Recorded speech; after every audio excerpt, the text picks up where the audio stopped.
Well, hello, and once again, welcome everyone to the Appalachian Brewing Company podcast. I'm your host, Mike Parker, and can you believe it?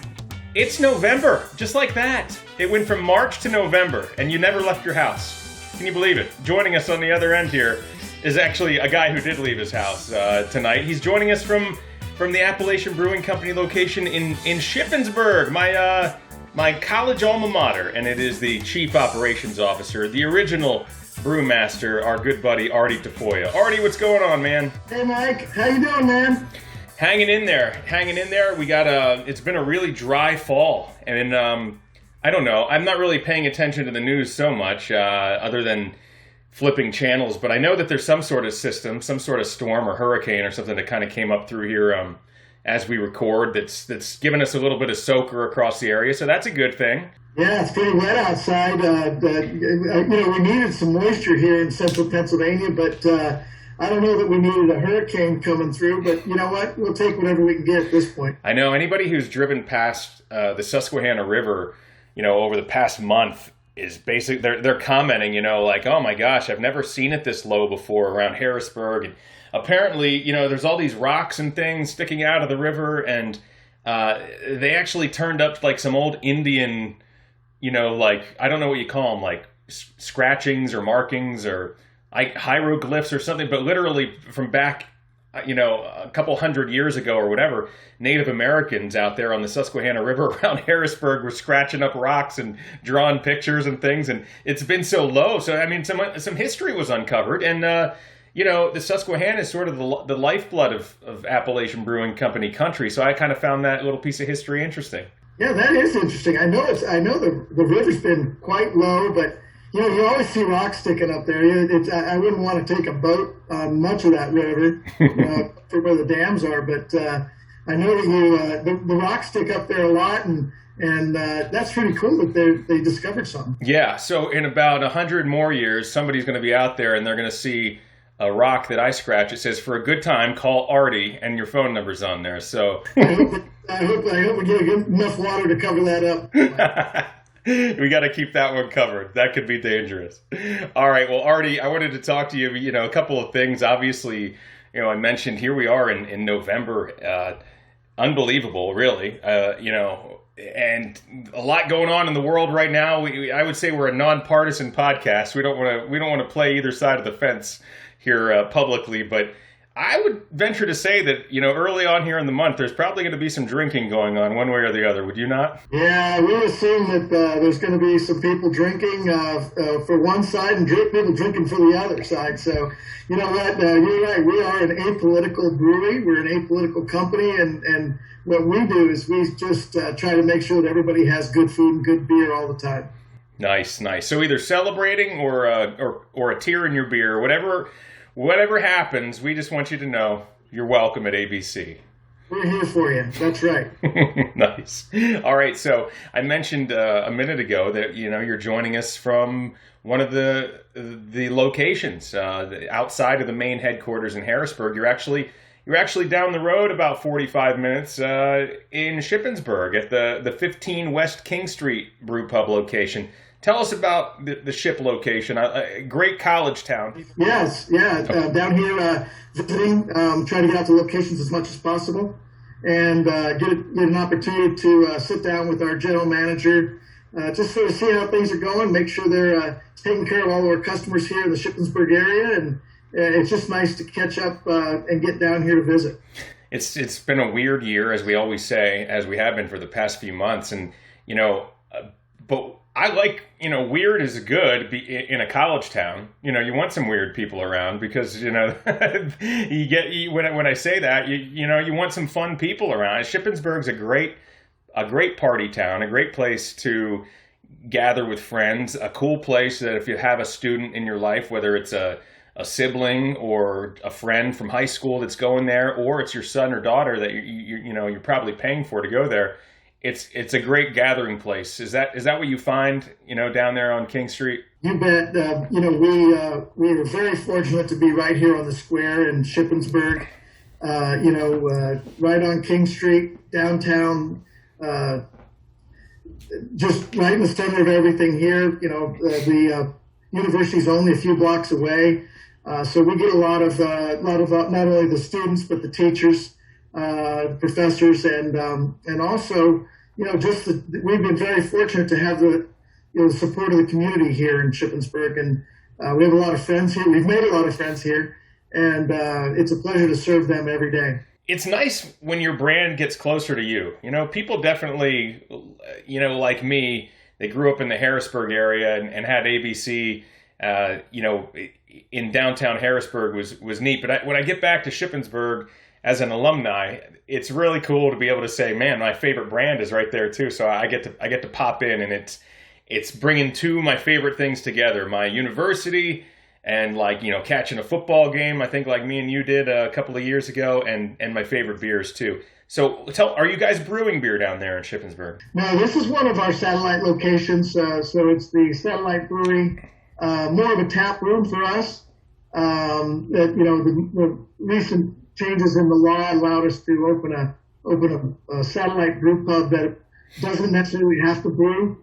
But we do bring the beer from all the other locations, so they still have a great selection of beer here, even though there's not an actual brewery on premise. And it's definitely one of the nicer places. I mean, Shippensburg's got a cool history of, corner bars and, wing night locations. Believe me, I've made the rounds back in the day.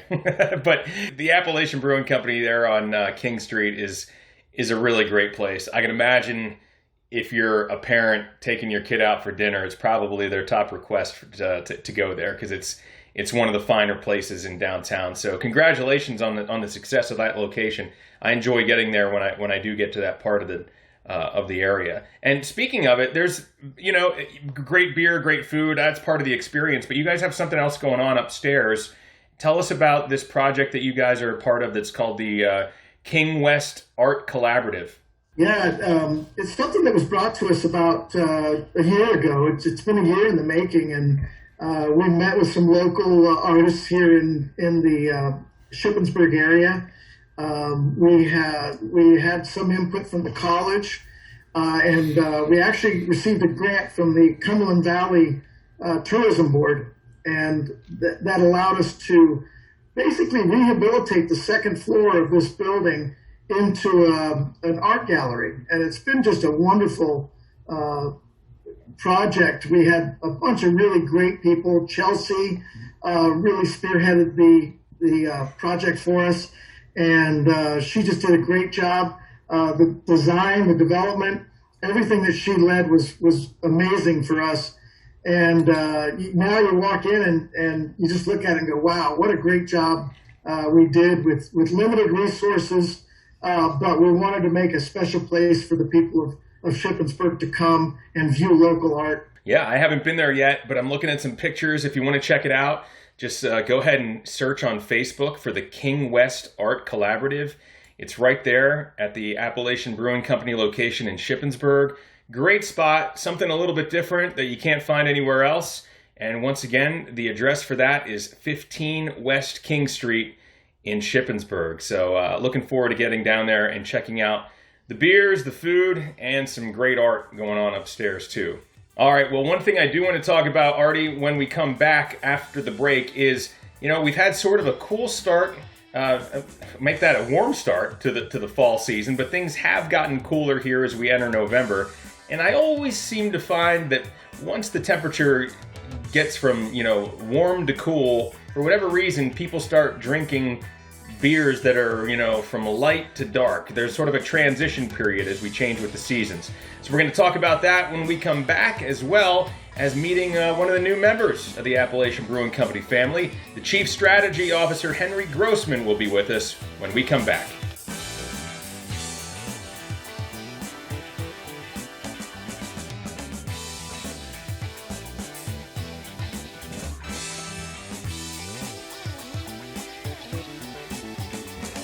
All right, and we're back on the Appalachian Brewing Company podcast. Mike Parker and Artie Tafoya joining you here once again, and talked a little bit about the Shippensburg location there that Artie joins us from today, which is a great spot, and look forward to getting down there and having a beer with you pretty soon. And you looks like you're not alone there as you're hanging out. You've got a new member of the ABC family with you. I'll go ahead and introduce Henry Grossman. He's the Chief Strategy Officer for ABC. But Artie, I'm going to let you tell me a little bit about Henry since you're sitting there with him. And welcome, Henry. Thanks, Mike. Yeah, not unlike you, Mike. He was a big fan of our company. He was in the technology sector for many years. I'd run into Henry at one or more of our locations on a regular basis, and we'd sit down and we'd talk, and we had a lot of just a lot of good, positive conversations about what he was doing and what he was looking to do, and he'd always ask a lot of great questions about ABCs, like, how are you guys doing? What's happening here? What are you doing there? I've heard about this. I've seen you on social media here. There were a lot of discussions that we had, and over a few beers here and there. But at one point in time, Henry, very successful businessman, decided he was going to sell his company. And when he did, I thought, oh great, now I'm going to see Henry all the time because he's available full time now to hang out at ABC. And that never happened. I'm just kidding, but. I did see Henry a few more times in his semi-retirement, and we got into a lot of conversations about how he really loved this industry. And like I said with you, Mike, same thing. Remember a few years ago, Mike gives me a call, and he's like, "Hey, I'm looking to do some stuff. What do you guys got going at ABC?" And Mike ended up being our director of marketing for a year or two. And so we're in sort of the same position with Henry. He's coming on board. We've really slimmed down. Our company's very lean right now. We're very excited to have you, Henry, and Mike has a few more questions for you, so I'm going to sort of step back and let you guys have a little bit of a conversation yourself. Actually, I like the way that this is going. We just talk, and then Henry just sits there, and we let people picture what he would say. So, no, I'm kidding. All right, yeah, it's time for you to talk. It was quite the lead up in the intro that we gave you there, Henry. How are you doing, man? I'm doing well. That was a great intro. Couldn't have said it better myself. Nice. All right. Well, I'd love to hear a little bit about, more about you. A local guy, obviously you've been here for a while, but, where'd you grow up? Where are you from? So I actually grew up a military brat. So I kind of roamed around the country with my family. I was born in California, lived in upstate New York. And then ultimately grew up, through my high school and beyond years in Phoenix, Arizona, which is where I met my wife and, got married, had a child, and so forth. And she is from the Gettysburg, Pennsylvania area. And I would come back to visit, and I was just basically fell in love with South Central PA. I really did. I'd come home from our trips, and all I would do was miss, sort of pre-plan our next trip back east. Ultimately, we moved here in 2003. So I've been here 17 years now, and we've made it a real home and made it a life. So, technology industry. I mean, does that mean you're a computer geek, or what were you? Are you a tech guy? Are you a code guy? Or are you more of a mechanical guy? I don't understand. So fill us in. No.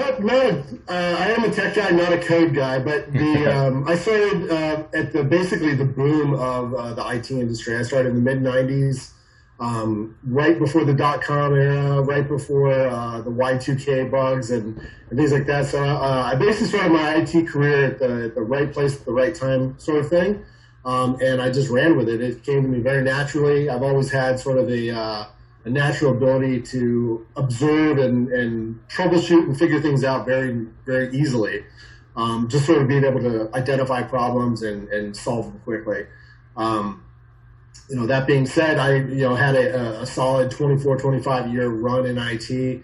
I worked for some of the largest defense contractors in the world.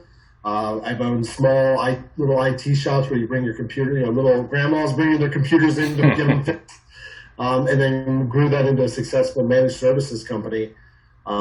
But all that being said, at the end of the 24, it was about 24 and a half years. I should have probably stuck it out to make it an even 25. But That's all right. You got to go when you got to go, man. I thought it was time to step away from it. I had other aspirations that I wanted to fulfill in my career, and I figured that was the time to do it. Cool. So we'll see what's to come. I don't know. I guess that's between you and Artie exactly how all that experience is going to lend itself to the Appalachian brand. We look forward to finding out how that happens. But let's just talk about in general. What was it about those trips to Gettysburg, those trips to Central PA that somehow you ended up in this brew pub, and you just sort of fall in love with the brand and the beer? What drew you to the brand that wants you to now at this point in your life saying, you know what, this is a great opportunity to be part of this? Yeah, so I mean, honestly, I've always been a customer. I was always a consumer on that side of it, on that side of the bar, so to speak. And they were also customers. ABC was a customer of my previous IT company, so I got to know Artie and Jack and Sean very well, as well as some of the general managers, Nate.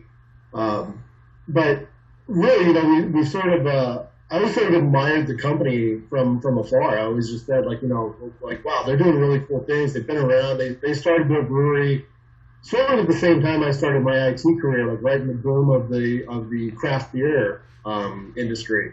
All that being said, again, I always had sort of an admiration for the company and for these guys, and I thought it was a good fit. I've always been, naturally able to sort of grow businesses and be able to add value.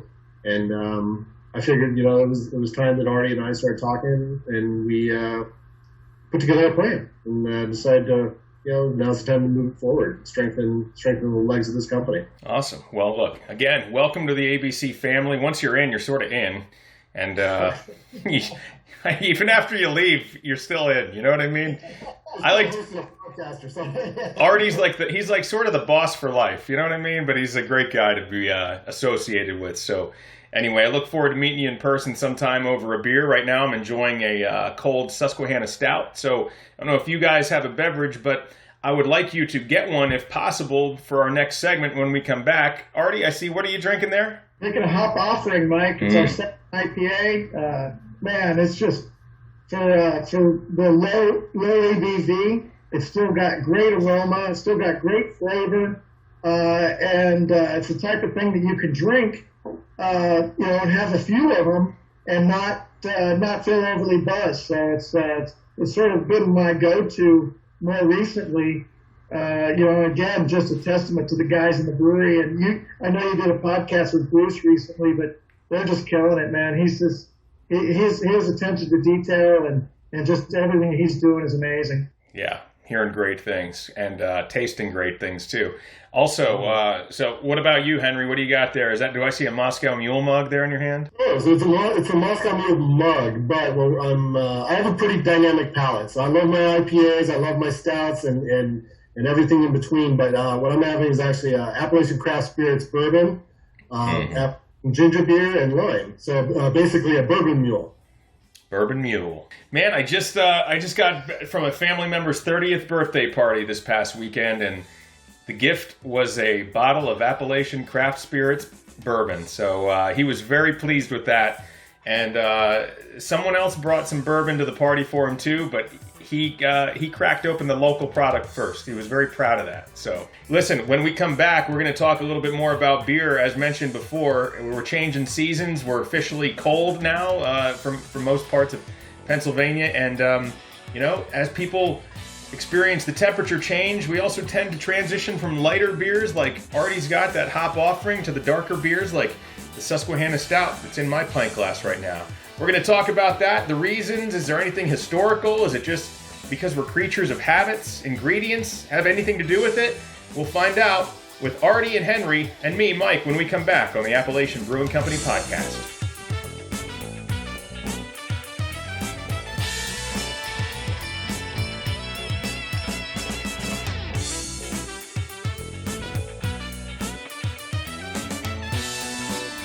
And we're back on the Appalachian Brewing Company podcast with our guests this week, Artie Tafoya, and Henry Grossman. Artie, of course, is the Chief Operations Officer and the original brewmaster. And Henry Grossman, a new face to the company, Chief Strategy Officer, joins us. And they're in Shippensburg tonight. Mike Parker here, joining you from my home office as I sip on a Susquehanna Stout. Okay, so here we go. We talked about Shippensburg. We talked about Henry, his background, and his new role with ABC. Let's talk a little bit more about beer. And it's November, and for some people, this starts to be kind of I don't know. It's the holiday season. It's sort of a transition from warmer weather into cooler weather. Less leaves on the trees, and for some people, different styles of beer that they might be trying. Artie, do you find that when people come into the brew pubs that they're sort of changing over right now from lighter colored beers to some of the darker stuff like a porter or a stout? You bet, Mike. You notice, right as soon as the weather changes, those lighter beers the sales slow down a little bit. People start moving up, not only in color in many cases from light to dark, but also in ABV a little bit. I'm drinking the hop offering, which is, doesn't equate to what we're talking about, but truly moving from a hop offering to something that's lower ABV to one of the beers that we just came out with for Halloween, which is our Apocalyptic. It's a honey red amber ale. That's like the new beer that we have that you see people going to. You come in out of the cold, although it's a cold beer, they like something that's going to warm them up a little bit along with that. So I think that definitely at this time of year, the transition starts moving. Although a lot of our specialty beers start going darker, we start getting into some of the Imperials and some of the other, Glen and Grizzly, of course, the spiced ales, those types of things. So it's pretty exciting to get into this time of year and look, at the different beers that our guys can put together, and we always have something for everybody. That's for sure. Yeah. What about you, Henry? What about are you a guy who transitions to darker stuff, or do you sort of buck the trend? I definitely transition. I call it stout season. Yeah. I don't know specifically why that is. I think maybe when it gets a little colder, it gets rainy, it gets snowy, people spend more time. Things sort of slow down. Everything kind of slows down. Even with the craziness of the holidays, you're not always on the run with sports and things of that nature. Slow it down, have something a little richer. You might drink a stout a little slower than you would a session IPA or a lager. I definitely do. I do it myself. I partake in that. It's there's a lot of stouts flying around our house this time of year. Yeah, I think the one thing that if you are going to buck the trend with that, and one thing we don't have, but not necessarily this year as much, but we normally do.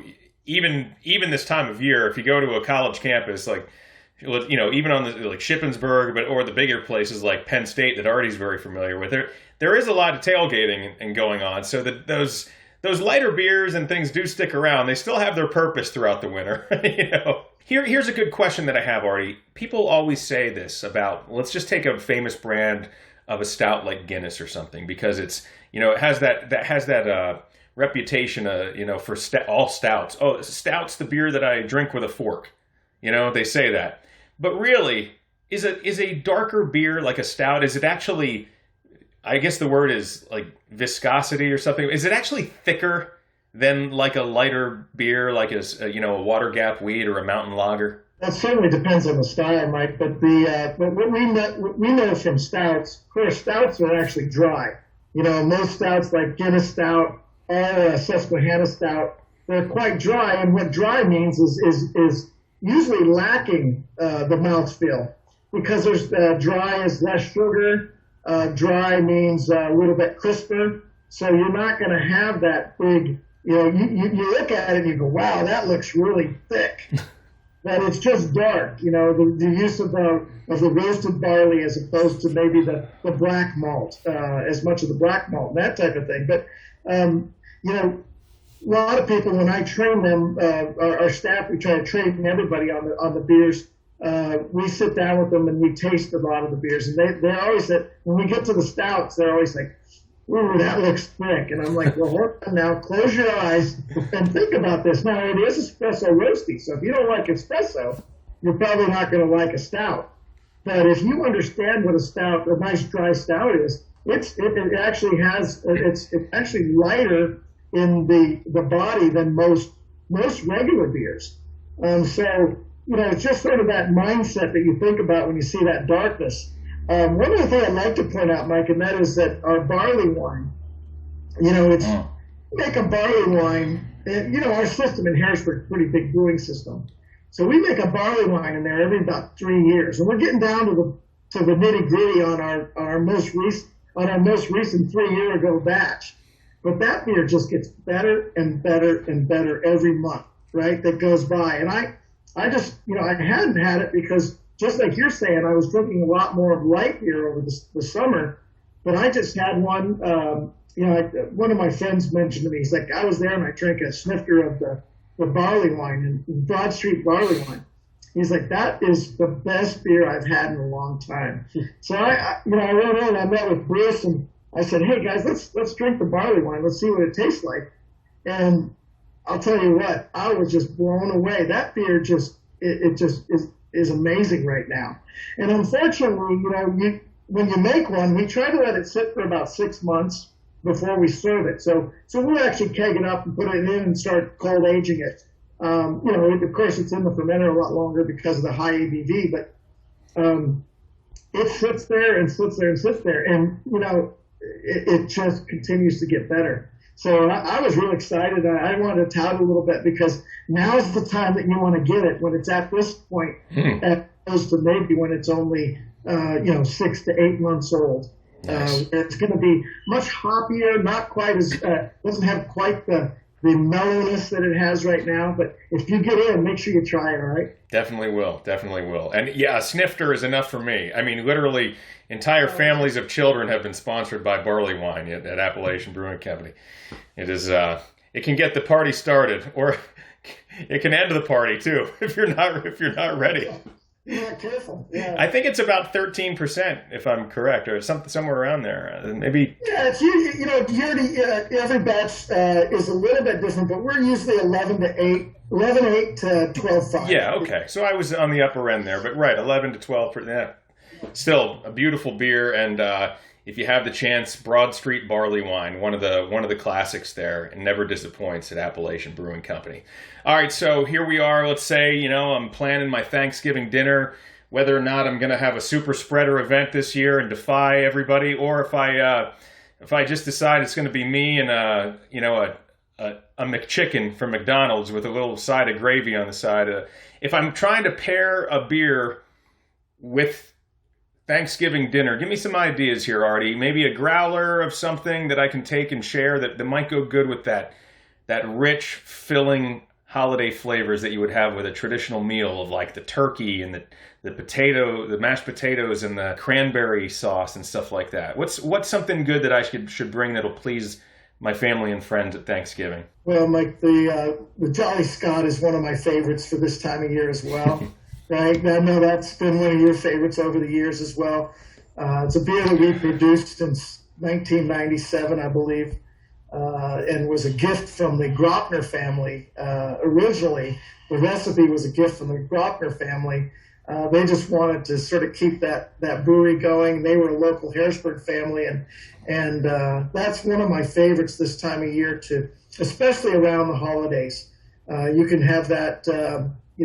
Thanksgiving, you can have it with turkey. You can have it with everything else, the stuffing and the Jolly Scott together. Yeah, that just call it quits at that point. Also, going back to our last topic there, but it's actually, I'm glad you brought up Jolly Scott because it's actually a really good beer to introduce people. Yeah, cheers, you guys, cheers. And Jolly Scott is a darker colored beer, but yet it's not a stout or a porter or anything like that.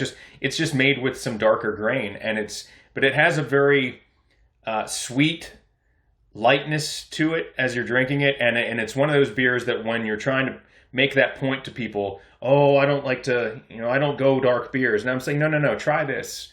It's usually one of those that little bit of roastiness in that ale is something that'll get them coming back for another one. So I've used that before as sort of a gateway beer. You know what I mean? So it's a winner all around. Good suggestion. Also, the Grin and Grizzly, it's I guess the pumpkin beer phase is sort of that they seem to come out earlier and earlier. August, September, and everything now leading in. But there might be some pumpkin beers left around that if you come across something like that. But the Grin and Grizzly has that sort of the spices in it already, like a nutmeg and maybe a little cloviness to it that sort of speaks the holiday language. You bet. Nutmeg, ginger, cinnamon, clove, a little bit of clove in there. Just, and it's nice. It's not, if you use too much spice in it, Mike, it turns out a little perfumey. I get this perfumey smell from it, but the guys have dialed it in, and they've got it to where they use just the right amount and the right way, because you can use the spice so many different ways. You can add it into the boil. You can steep a sack of spices in the whirlpool. You can add it right into fermentation if you want to get some different flavors in there. When the esters are being formed, those types of things. So our guys have developed a really nice style for that, and I'm looking forward to it this year. All right. Henry, what are you doing, man? How's that bourbon mule treating you? Treating me well. It's treating me well. Nice. So I guess that, let's talk about, maybe some holiday gift giving. You said you're a family man. Do you have any kids on the list to buy for this year? I do. I have my oldest she'll be 18 in a month. Mm-hmm. She's a senior in high school. She'll be heading off to college here shortly. And then I actually have twin 12-year-old boys. Wow. So yeah, they keep us busy. But yeah, there's always gifts to buy. They've changed over the years, which I'm personally a fan of. I'm glad I'm not buying squeaky little toys and things with babies that make noise in the middle of the night and. All past that now, now they want sports equipment and electronics and cell phones and things like that. Yeah, I was happy when I could officially condemn the Mickey Mouse Clubhouse, like when I could put the sign on the door and say, officially shut down here, and that and some of these other cartoons. And oh my gosh, the kids are so much fun now. I got a 9-year-old and an 11-year-old daughter and a 9-year-old son.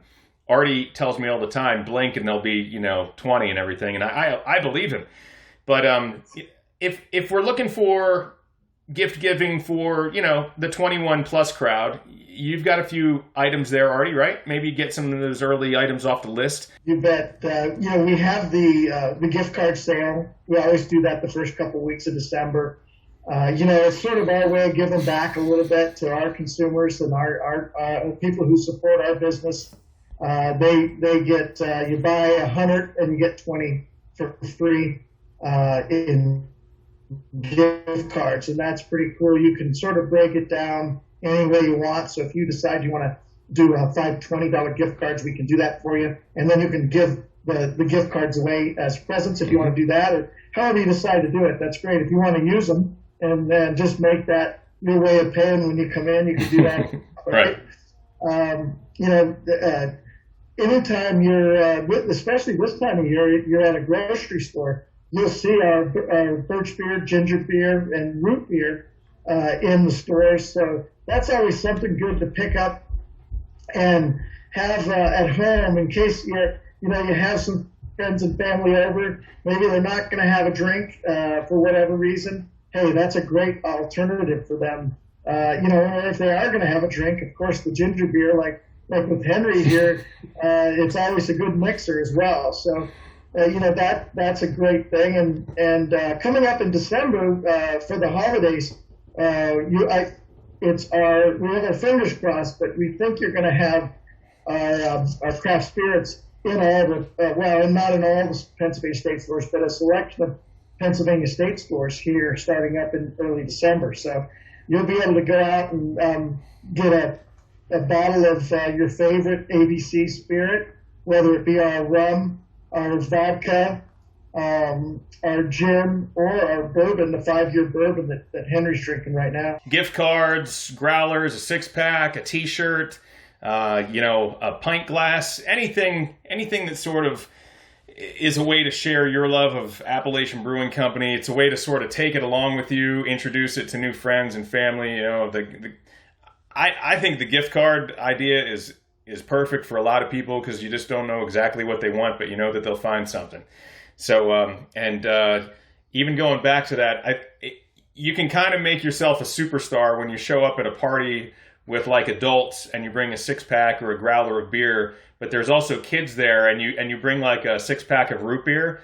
I can tell you usually what's gone first is the kids will commandeer the root beer pretty quickly. Yeah, that's right. For sure. Yeah, and so they tend to make repeat customers too. So that's actually a good strategy around the holidays. All right, well, you guys, it's been a lot of fun talking to you. I'm glad I got a little bit of insight into the Shippensburg location. Been great to meet you, Henry Grossman, the Chief Strategy Officer.